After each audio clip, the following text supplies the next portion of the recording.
द्या.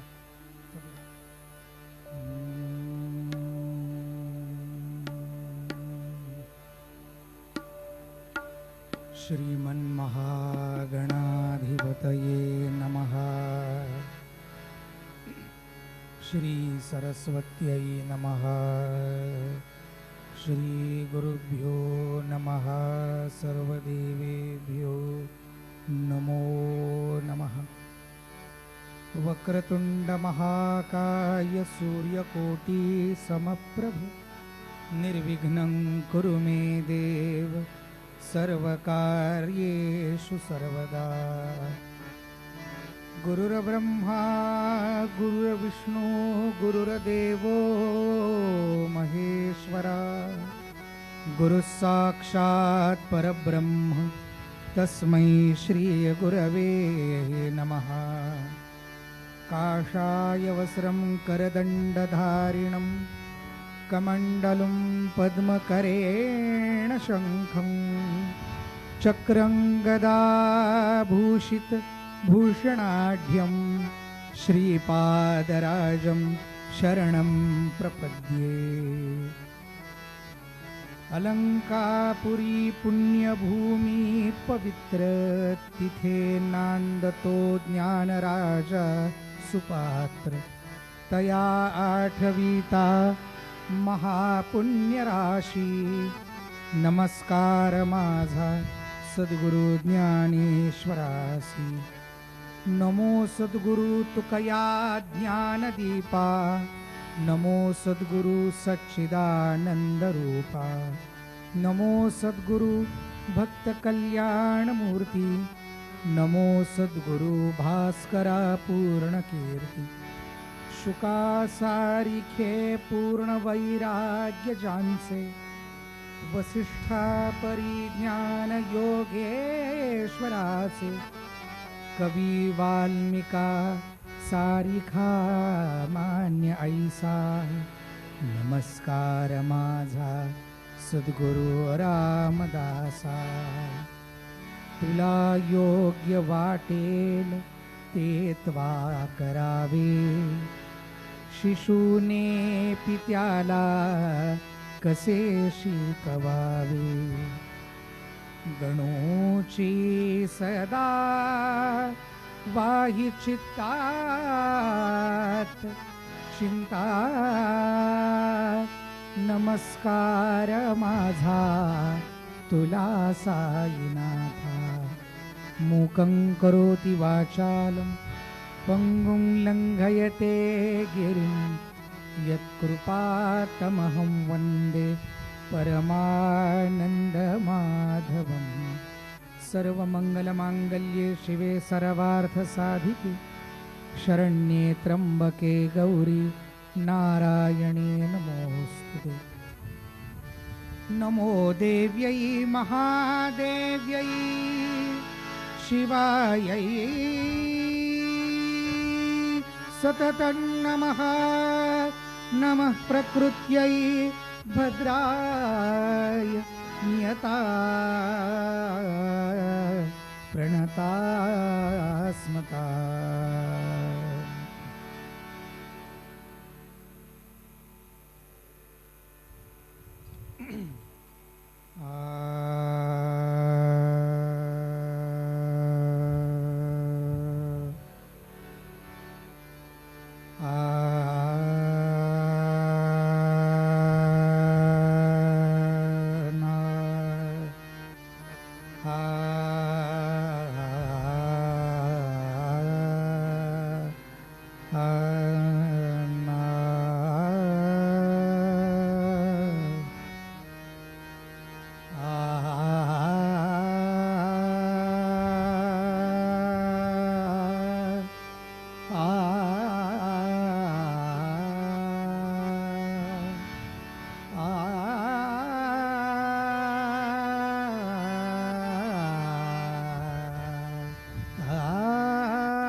जय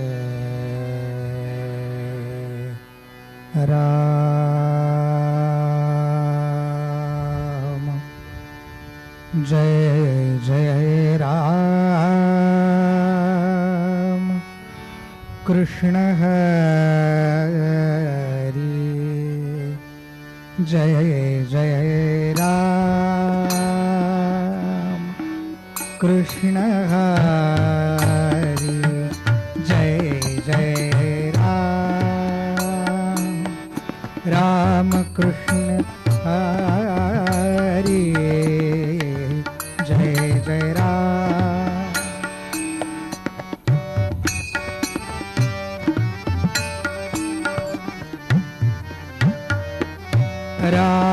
राम जय जय राम राम कृष्ण हरि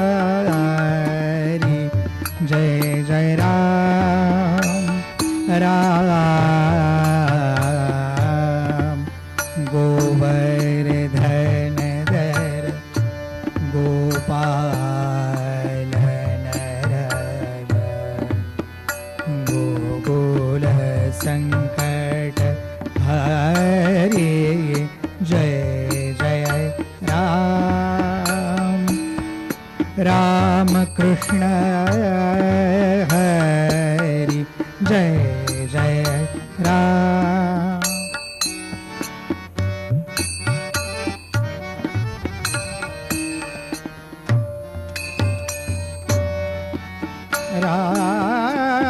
राम गोवर्धन धर गोपालन रत गोकुल संकट हरि हरि जय जय राम राम कृष्ण हरि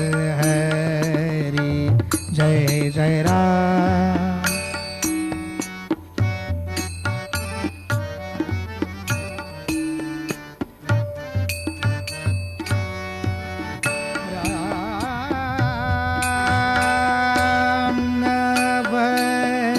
नीरद सम नव नव नीरद सम सम सम नव नीरद सम नव नीरद सम नवनीत प्रिय नव नीरद सम नवनीरद सम नवनीरद सम नव नीरद सम नवनीत प्रिय नवल विनोद नवल विनोद नवल नवल नवल विनोद नवल विनोद नवल विनोद नवल नवल विनोद विहारी जय जय राम नवल विनोद विहारी नवल विनोद विहारी नवल विनोद विहारी जय जय राम राम कृष्ण हरि जय जय राम रे ग म पद प म ग रे ग सा रे नि सा रे ग रे सा जय जय राम सा रे ग म पद नि रे सा नि द प ग म प ग म रे ग सा रे सा जय जय राम दुर्वासो नुत दुःख विमोचक दुर्जन संगम हरि, दुर्जन संगम हरि, जय जय राम।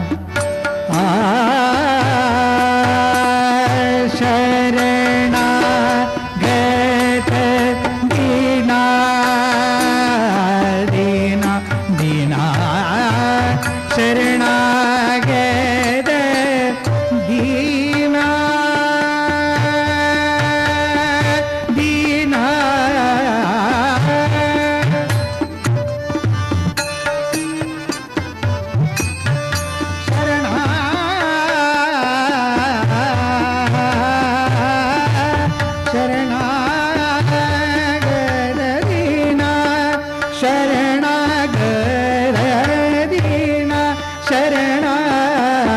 शरणागत दीना, शरणागत दीना,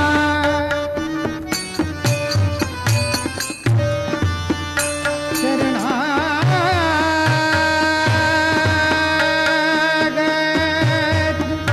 शरणागत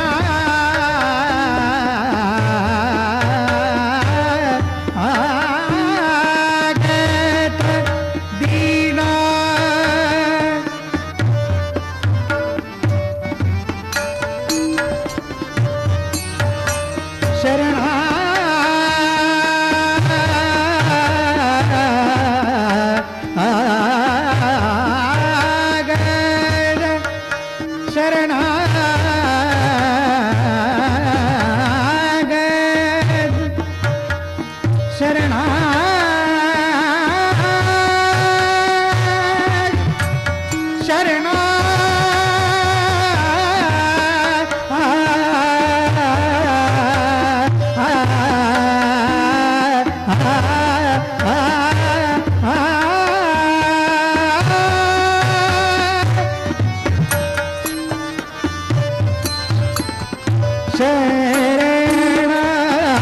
शरणागत दीना दीना,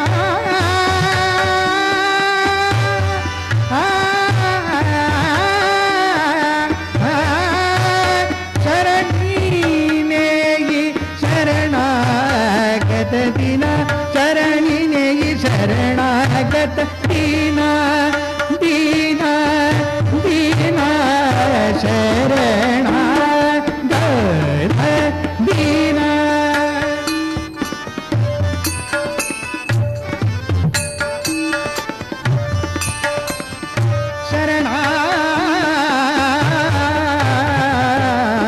शरणागत शरणागत शरणागत दीना, शरणीने करुणा दृष्टि निहारी,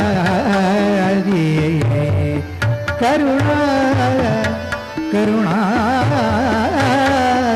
दृष्टि निहारी निहारी, जय जय राम राम कृष्ण हरि हरि, जय जय राम। शरणागत दीना चरणिरत करुणा दृष्टि निहारी, करुणा दृष्टि निहारी, जय जय राम हरि, जय जय राम हरि।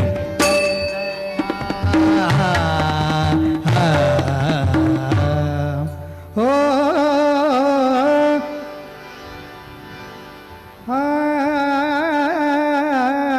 पहाड़ी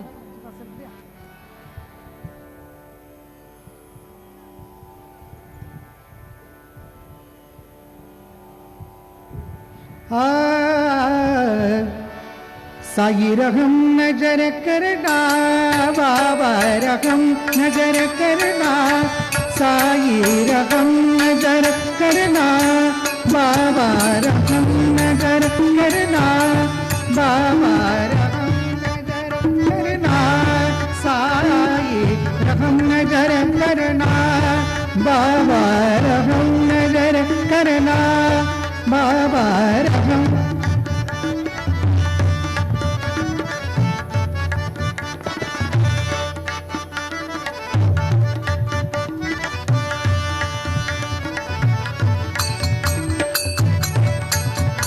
रहम नजर करना साई, रहम नजर करना बाबा, रहम नजर करना, बच्चों का पालन करना, बच्चों का पालन करना साई, रहम नजर करना बाबा, रहम नजर करना।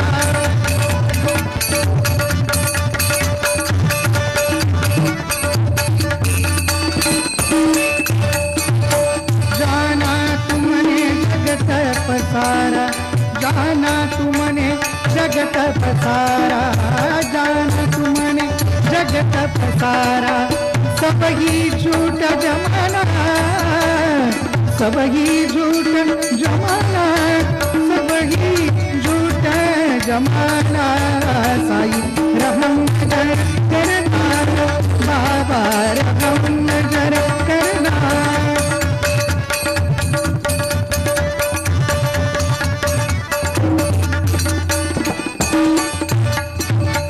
मैं अंधा हूँ बंदा आपका, बंदा आपका, बंदा आपका, मैं अंधा हूँ बंदा आपका,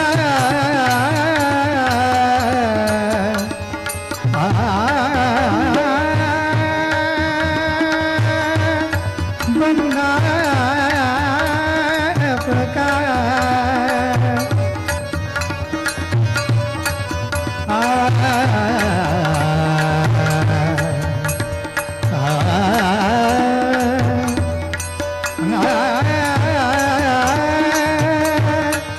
बंदा,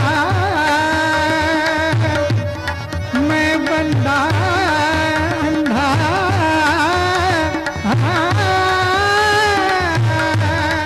मैं अंधा हूँ बंदा आपका, बंदा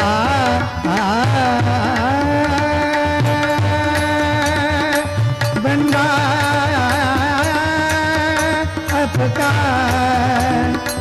मैं अंधा हूँ बंदा आपका, मैं अंधा हूँ बंदा आपका, मुझसे प्रभु दिखलाना, मुझसे प्रभु दिखलाना, मुझसे प्रभु दिखलाना, मुझसे प्रभु दिखलाना, मुझसे प्रभु दिखलाना, मुझसे प्रभु दिखलाना साई, रहम नजर करना बाबा, रहम नजर करना।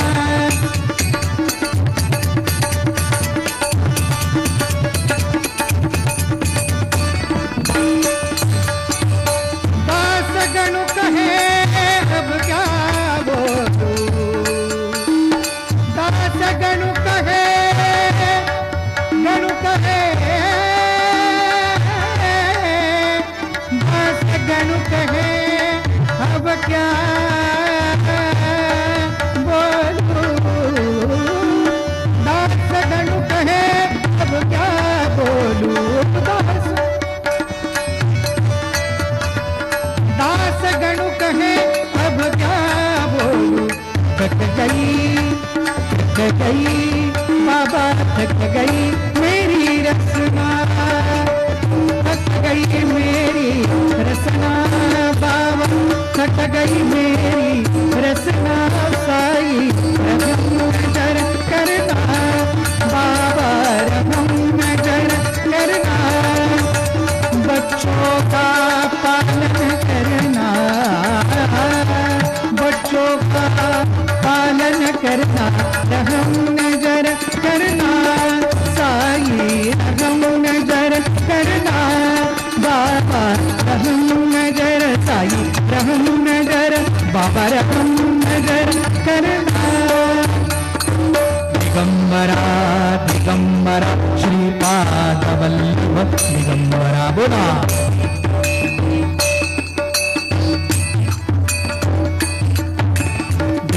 दिगंबरा दिगंबरा श्रीपाद वल्लभ दिगंबरा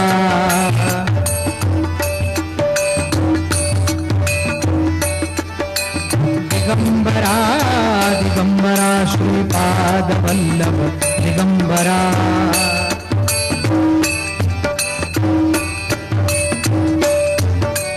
दिगंबरा दिगंबरा श्रीपाद वल्लभ दिगंबरा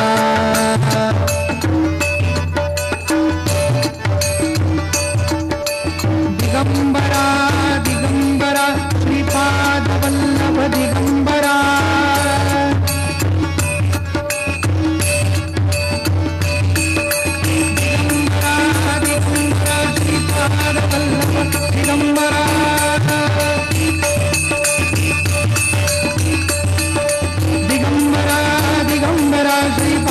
वल्लभ दिगंबरा बोला बोला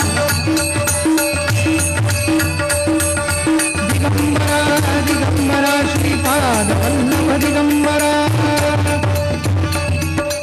बोला पुंडलिका वरदे हरि विठ्ठल श्री ज्ञानदेव तुकाराम पंढरीनाथ भगवान की जय माऊली ज्ञानेश्वर महाराज की जय शांती ब्रह्म श्री कनाथ महाराज की जय जगद्गुरु तुकाराम महाराज की जय समर्थ सद्गुरु श्री रामराज स्वामी महाराज की जय सच्चिदानंद सद्गुरु साईनाथ महाराज की जय भक्त वत्सल भक्ताभिमानी सद्गुरु योगीराज श्री मामा महाराज की जय सीताकांत स्मरण जय जय राम पार्वती पदे हर हर महादेव अवधूत चिंतन श्री गुरुदेव दत्त जय जय रघुवीर समर्थ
ब्रह्ममूर्ती संत जगी अवतरले ब्रह्ममूर्ती संत जगी अवतरले ब्रह्ममूर्ती संत जगी अवतरले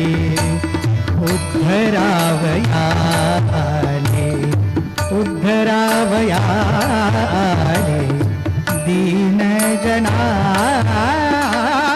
ब्रह्ममूर्ती संत जगी अवतरले ब्रह्ममूर्ती संत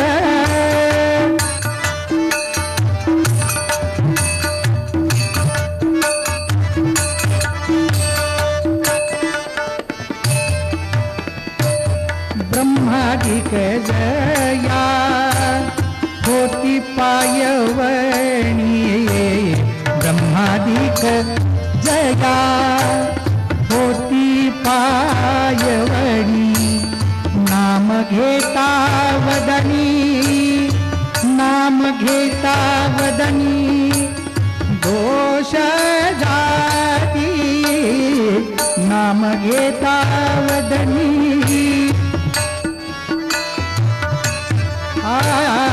नाम घेता वदनी दोष जाती ब्रह्ममूर्ती संत जगी अवतरले ब्रह्ममूर्ती संत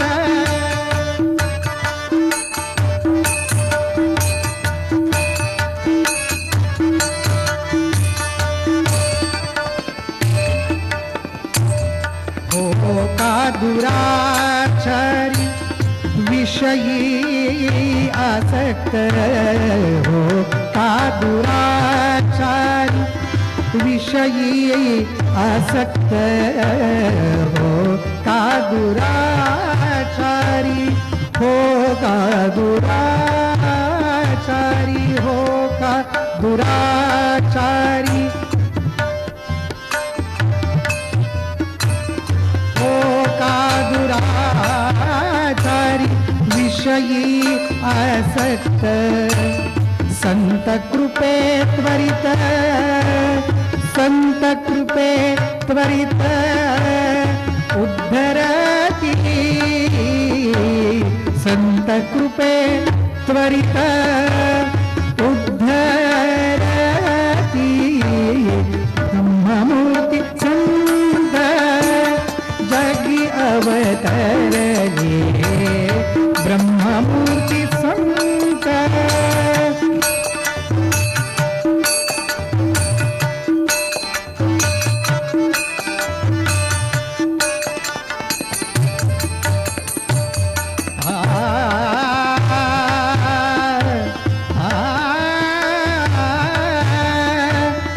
अखंडित नामा त्यांचा वास पाहे अखंडित नामा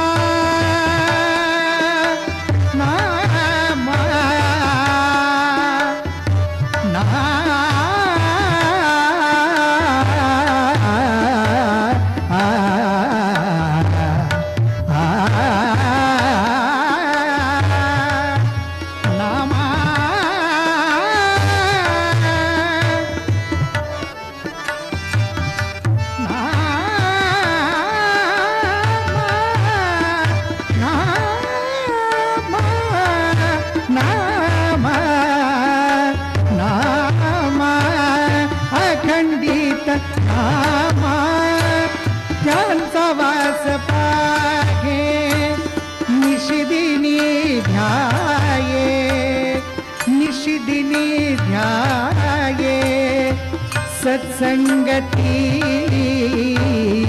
निशिदिनी ध्याये सत्संगती ब्रह्ममूर्ती संत जगी अवतरले ब्रह्ममूर्ती संत जगी अवतरले उद्धरावया आले उद्धरावया आले उद्धरावया आले उद्धरावया आले दीन जना ब्रह्ममूर्ती संत जगी अवतरले ब्रह्ममूर्ती संत ब्रह्ममूर्ती संत ब्रह्ममूर्ती संत ब्रह्ममूर्ती संत ब्रह्ममूर्ती संत सच्चिदानंद सद्गुरु साईनाथ महाराज की जय। योऽन्तः प्रविश्य मम वाचमिमां प्रसुप्तां सञ्जीवयत्यखिलशक्तिधरस्वधाम्ना अन्यांश्च हस्तचरणश्रवणत्वगादीन् प्राणान्नमो भगवते पुरुषाय तुभ्यम्। देशिकेन्द्रं कृपामूर्तिं प्रसन्नं भक्तमङ्गलं महोदयं दानशौण्डं साईनाथं नमाम्यहम्।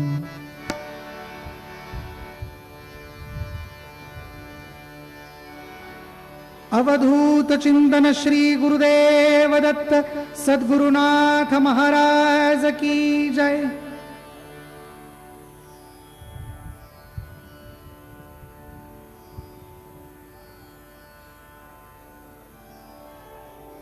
उपस्थित सर्व श्री सद्गुरू साईनाथ महाराजांच्या भक्तमंडळींच्या चरणी प्रथमतः मी वंदन विधित करतो.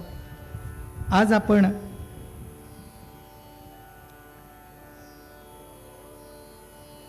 विजयादशमीच्या या सुमुहूर्तावर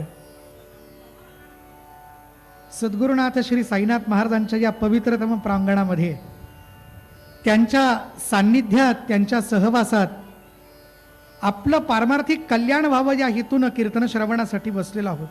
आपल्या सर्वांच्या वतीनं श्री साईनाथांच्या चरणी दंडवत विधित करतो.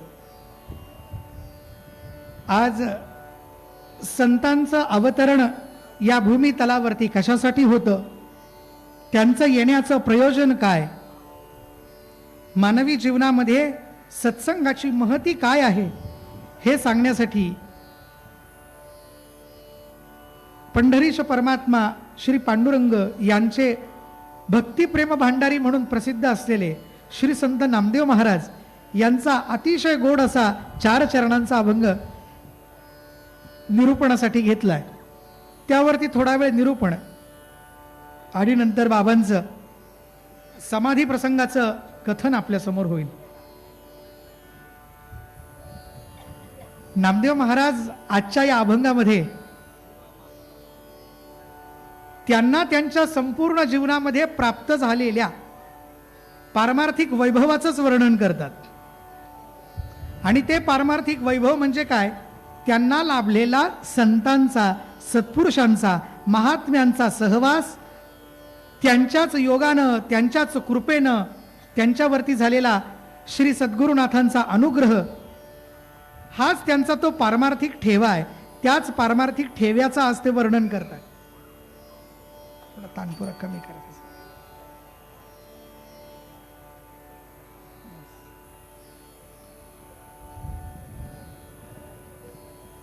आज ते म्हणतात की माझ्या ध्यानामध्ये माझं पारमार्थिक कल्याण व्हावं याच्यासाठी मी कुणाचं स्वरूप पक्क केलंय, मी कशाचं ध्यान नित्य करतो, तर ते म्हणतात अखंडित नामा त्यांचा वास पाहे, निशिदिन ध्याये सत्संगती, त्या संतांची संगती, त्या संगतीचंच मी ध्यान करतो. मग ही सत्संगती मानवी जीवन प्राप्त झाल्यानंतर किती महत्वाची आहे, तेव्हा याच सत्संगतीचं महात्म्य सांगण्यासाठी आपल्याला संत कोणाला म्हणावं हे बघावं लागेल आणि त्यांचं स्वरूप काय याकडेही लक्ष द्यावं लागेल. तात्पर्य म्हणून नामदेव महाराज आपल्या समोर जे ठेवतायत, अखंडित नामा ज्यांचा वास पाहे, निशिदिनी ध्याये सत्संगती, त्या तात्पर्याला समोर ठेवूनच आधीच्या विवेचनाचा सगळा विस्तार आपल्याला करायचा आहे. ज्यांचा अभंग निरूपणासाठी घेतलाय त्यांचं वर्णन करताना मघाशीच मी म्हणालो, ते भगवंतांचे भक्तिप्रेम भंडारी आहेत. सर्व संतां मांदियाळीकडे जर आपण लक्ष दिलं तर सर्व संत खऱ्या अर्थानं एकच आहेत, पण एक व्यक्तिमत्व म्हणून, विभूतिमत्व म्हणून प्रत्येक संताचं वेगळेपण काहीतरी आहे. जसं सांगायचं झालं तर ज्यांच्या या पवित्र प्रांगणामध्ये आपण बसलोय ते सच्चिदानंद सद्गुरू साईनाथ महाराज शिर्डीत आल्यापासून त्यांनी ज्या वास्तूमध्ये निवास केला ती वास्तू ओळखली जायची मशीद म्हणून, पण तिचं नाव ठेवलं द्वारकामाई. कुठल्या मशिदीचं नाव द्वारकामाई आहे? अशी कुठल्या मशिदीमध्ये अग्नी धुनी म्हणून प्रज्वलित केलेला आहे? कालच वर्णन केलं की या जगाच्या पाठीवर प्रत्येकाचा आचरण करण्याचा धर्म कुठला का असेना, प्रत्येक धर्माची व्यक्ती, एक तरी व्यक्ती शिर्डीत येऊन द्वारकामाईची पायरी चढली आहे की नाही, आपला माथा तिथे घासलाय की नाही, हे विशेष आहे. साईनाथांच्या या सगळ्या विभूती महत्वाचं हे वैशिष्ट्य आहे. हेच साईनाथ महाराज त्यांच्या चरित्रातल्या कथांकडे जर थोडं लक्ष दिलं तर काही ठिकाणी शिव्या देताना दिसतात, काही ठिकाणी कोणालाच कळणार नाही अशा गोष्टी सांगताना दिसतात. त्यांचं असं वेगळं दर्शन आपल्याला होतं. असं का? उपदेश करण्याची त्यांची एक वेगळी हातोटी होती.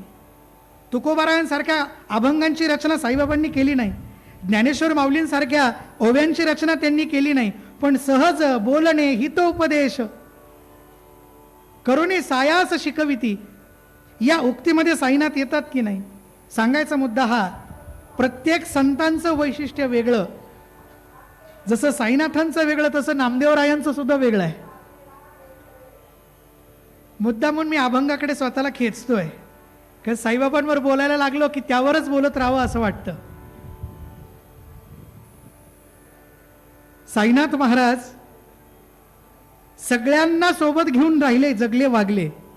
त्याचप्रमाणे त्यांच्यापर्यंत हा पारमार्थिक वारसा कुणी आणला तर त्या सगळ्याचं मूळ जातं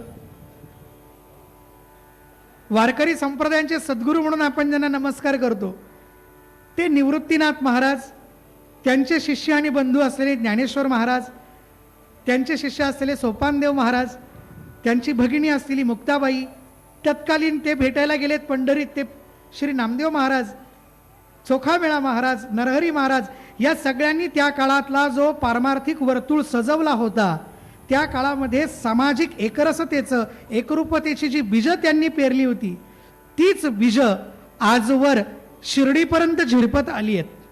आणि याच प्रेमप्रीतीची खूण म्हणून बाबांनी ज्या पद्धतीनं आपलं आयुष्य व्यतीत केलं, शिर्डीमध्ये दीनजनांचा उद्धार ज्या एका तत्वाला समोर केलाय ते तिथून कुठून आलंय याची खूण म्हणून श्री साईनाथ महाराजांच्या समाधीच्या पुढच्या बाजूला, एका बाजूला सद्गुरू भगवान ज्ञानेश्वर माऊलींची प्रतिमा आहे आणि एका बाजूला तुकोबारायांची प्रतिमा आहे. महाराष्ट्रातल्या संतांच्या उपदेशाची उतारपेठ एकाच अंगाने आहे की बाबा रे तू जन्माला आला तो बायका, मुलं, धन, पैसा, अडका यासाठी नाही. हे जरी सगळ्यांचं सांगणं एक असलं तरी त्यांची अभिव्यक्ती वेगवेगळी दिसते. तसंच नामदेव महाराजांच्या अधिकारावर 2 शब्द बोलायचं म्हणून मी बाबांकडे थोडासा गेलो.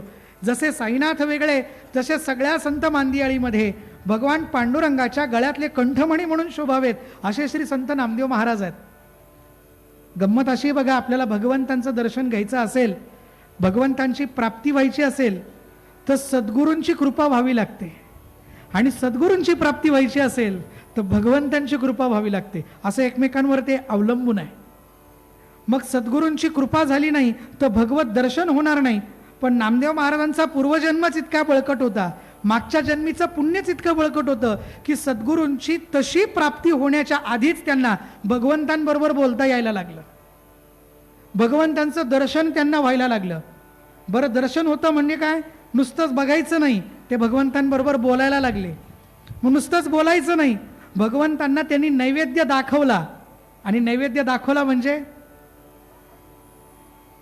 मंडल करायचं, ताट ठेवायचं आणि आज मी हे हे हे खाणार आहे हे फक्त देवाला दाखवायचं असं नाही. आपल्याकडं खरोखर शब्दशः आज्ञा पाळतात, जा देवाला नैवेद्य दाखवू नये. तो नैवेद्याचं ताट घेऊन जातो आणि खरं देवाला दाखवून परत आणतो. पण नामदेव महाराजांना असे संस्कार नव्हते. घरातनंच सांगितलं होतं, नाम्या तुला भूक लागली म्हणे, हो आधी पांडुरंगाला जेवू घाल मग तुला जेवायला घालते. गोणाईनं सांगितलं.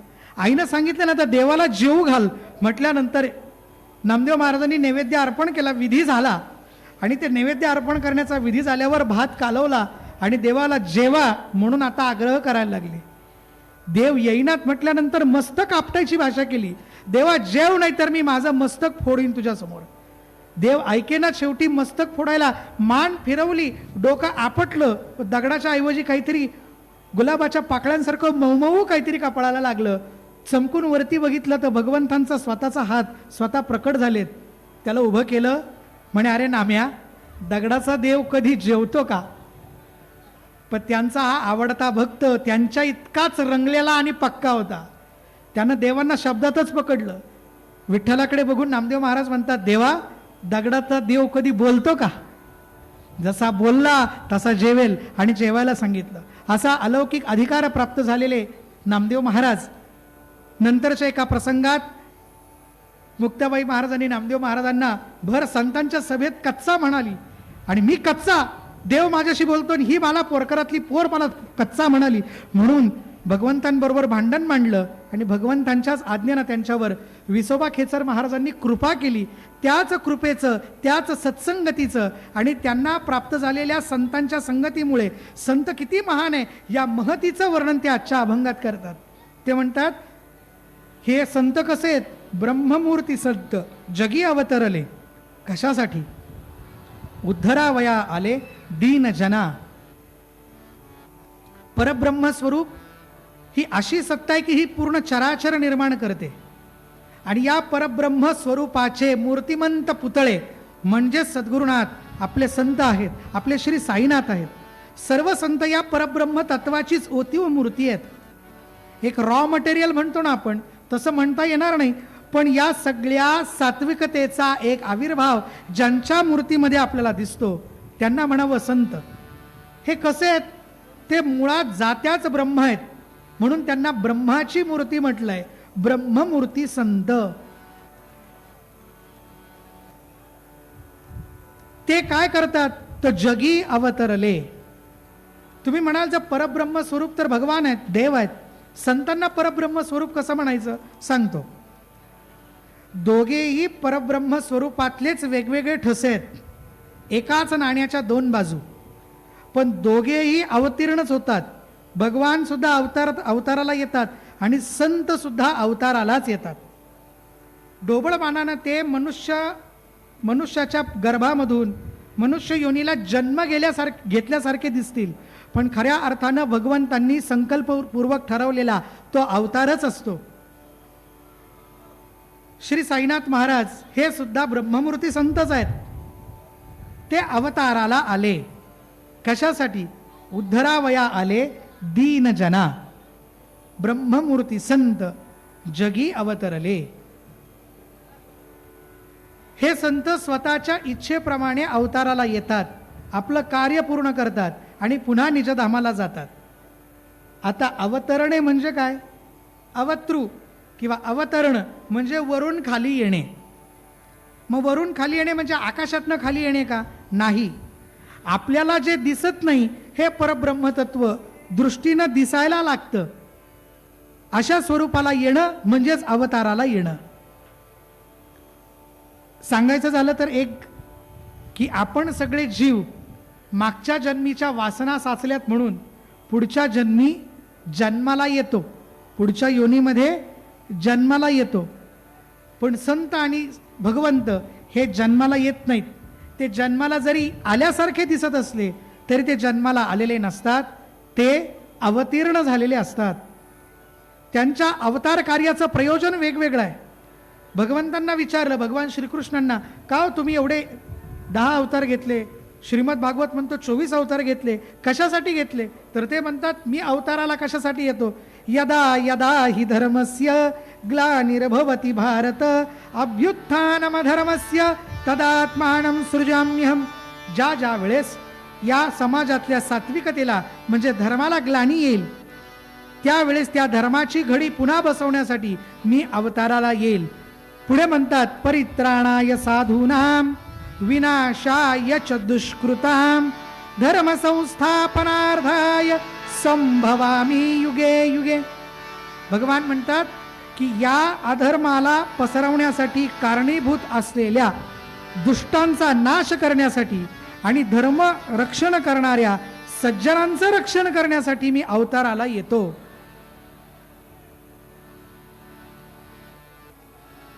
तसा प्रकार मात्र संतांच्या हस्तानं कधी घडताना आपल्याला दिसत नाही. संत सुद्धा म्हणतात, आम्ही सुद्धा अवताराला येतो. कशासाठी? उद्धरावया आले दीन जना. आता दीनजन म्हणजे कोण? अशांना दीन म्हणावं. दीन म्हणजे काय? नेहमीच्या प्रपंचिक भाषेमध्ये जो दुबळा आहे, ज्याच्यात शारीरिक कष्ट करण्याची कुवत नाही, ज्याच्या खिशामध्ये दमडी नाही, अंगावर यायला कपडे नाहीत, 2 वेळच्या जेवणाची भ्रांत आहे, अशा गरीबाला सहजासहजी आपण दीन म्हणून जातो. पण परमार्थातला दीन असा नाही. भवपाश निबद्धस्य मम मुक्ती कथम भवेत. दीनची शब्दाची व्याख्या काय? भवपाशनिबद्धस्य मम मुक्ति कथं भवेत् इत्याकुलो मनन्यस्य सदीन कथ्यते बुधैः साईनाथ महाराज की जय. प्रपंचाच्या बंधनांनी बांधला गेलेला मी, माझी मुक्ती कशात आहे असा प्रश्न ज्याला पडतो त्याला म्हणायचं दीन.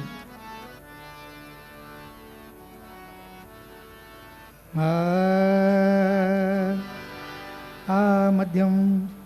आमचे दासगणू महाराज सुद्धा साईनाथांकडे प्रार्थना करतात.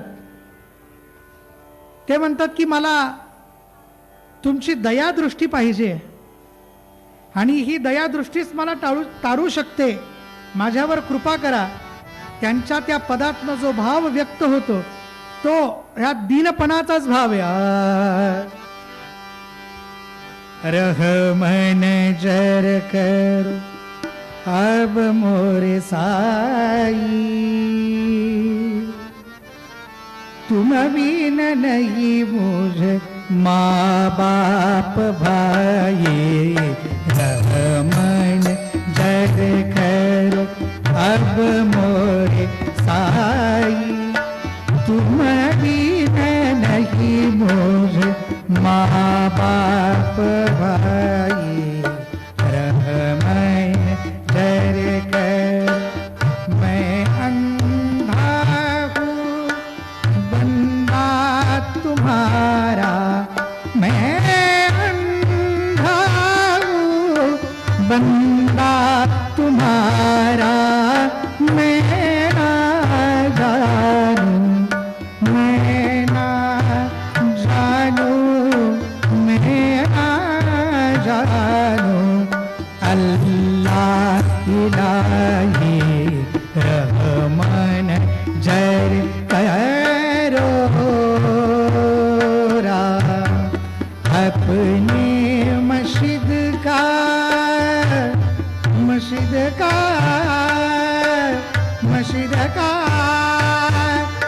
अपने मस्जिद का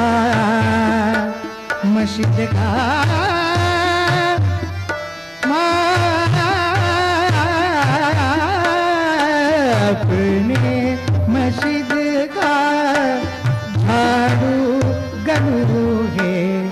अपने मस्जिद का झाड़ू गनू है. मालिक हमारे, मालिक हमारे, मालिक हमारे, मालिक हमारे, मालिक हमारा, मालिक हमारे तुम बाबा साई. रहमान कर कर अब मोरे साई, तुम बिन नहीं मुझ माँ बाप भाई. रहमान जर करो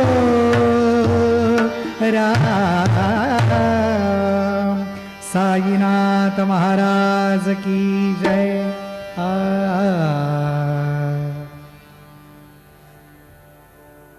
माझी मुक्ती, माझ्या उद्धाराचं साधन कुठे असा प्रश्न दासगणू महाराजांच्या अंतःकरणात निर्माण झाला आणि साईनाथांच्या समोर उभं राहून त्यांनी हे स्तवन गायलं. त्यात काय म्हटलंय?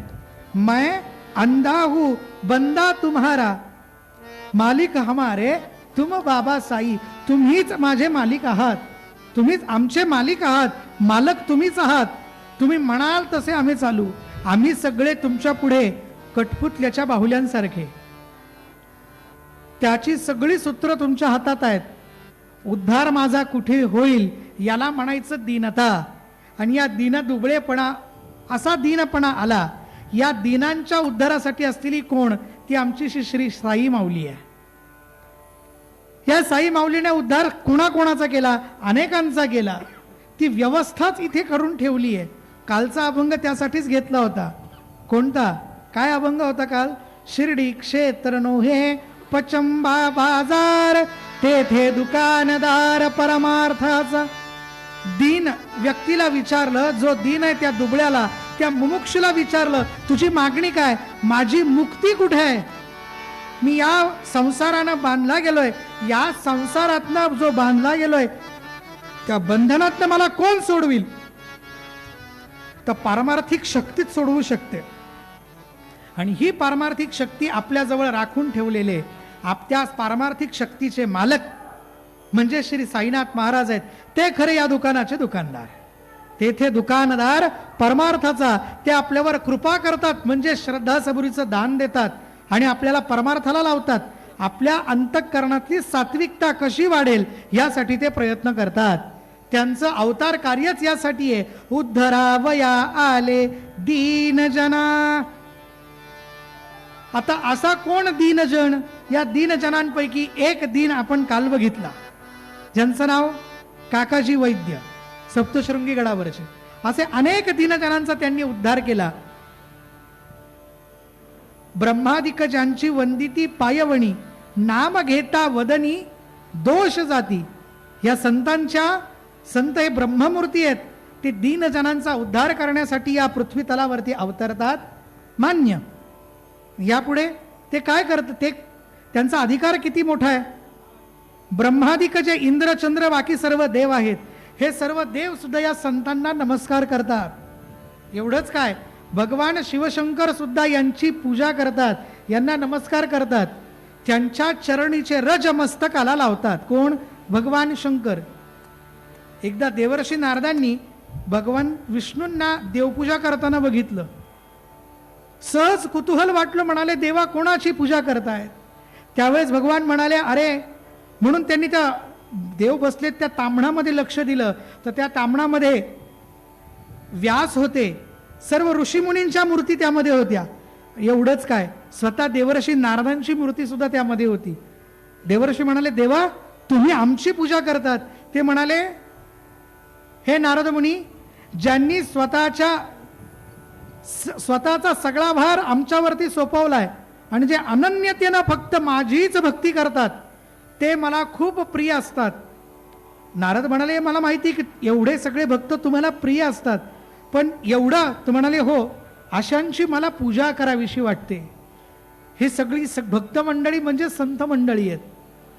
भगवंतांना नमस्कार करत असताना त्याच विभूतींना भक्त म्हणावं आणि आपल्याला परमार्थाला लावत असताना त्यांनाच संत म्हणावं. संतांची ब्रह्मादिक देव सुद्धा पूजा करतात, त्यांचे पाय धरतात. त्यांच्या भजन पूजन सोडा, त्यांचं नाम जरी मुखानं बाहेर आलं तरी सुद्धा आपली संकट दूर होतात, आपल्या दोषांचं हरण होतं. मनाला व्याकुळता लागलीये, कुठल्या प्रसंगामधून मार्ग कसा काढावा सुचत नसेल, आपले डोळे बंद करावेत आणि डोळे बंद केल्या केल्या शिर्डीच्या समाधी मंदिरामध्ये विराजमान झालेल्या त्या श्री साई माऊलीला आठवावं आणि त्यांचंच मुखानं श्री साई जय साई, श्री साई जय साई, साई साई साई असा नामोच्चार जरी केला तरी सुद्धा आपल्या मनाची उद्विग्नता निघून जाईल. आपल्याला ज्या जटिल प्रसंगामध्ये उत्तर सापडत नसेल तिथे साईनाथ महाराजांचं केवळ नामस्मरण आपल्याला मार्ग सुचवून देईल. हे मी बोलत नाही, अनेकांचे अनुभव आहेत. त्यांचं नाम जरी घेतलं तर या नामाचे अनेक, संतांच्या नामाचा उच्चार करण्याचे अनेक फायदे आहेत. तुकोबारायांबद्दल त्यांचे शिष्य रामेश्वर भट्ट महाराज म्हणतात, तुकाराम तुकाराम नाम घेता कापे यम. ज्ञानदेव ज्ञानदेव म्हणता ज्ञान देतो. तुम्ही ज्ञानदेव ज्ञानदेव म्हणाल तर ते ज्ञान देतात फक्त त्यांच्या नामस्मरणाने. नाम घेता वदनी दोष जाती. हे झालं.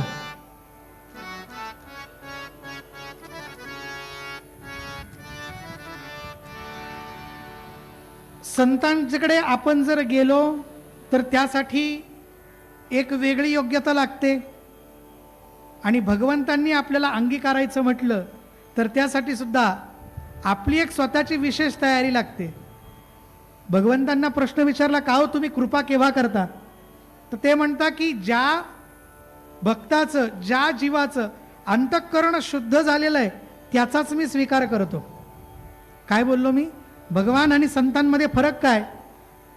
ते म्हणतात, भगवान म्हणतात की ज्याच्या अंतःकरणाची शुद्धी झाली आहे, ज्याच्या अंतःकरणाला लागलेला वासनेचा मळकटा धुवून गेलेला आहे, त्याच्या चित्तात असलेल्या सगळ्या वासना नाहीशा झाल्यात, त्याच ठिकाणी मी वास करतो, असाच भक्त माझ्या कृपेला प्राप्त आहे. कोणाच्या?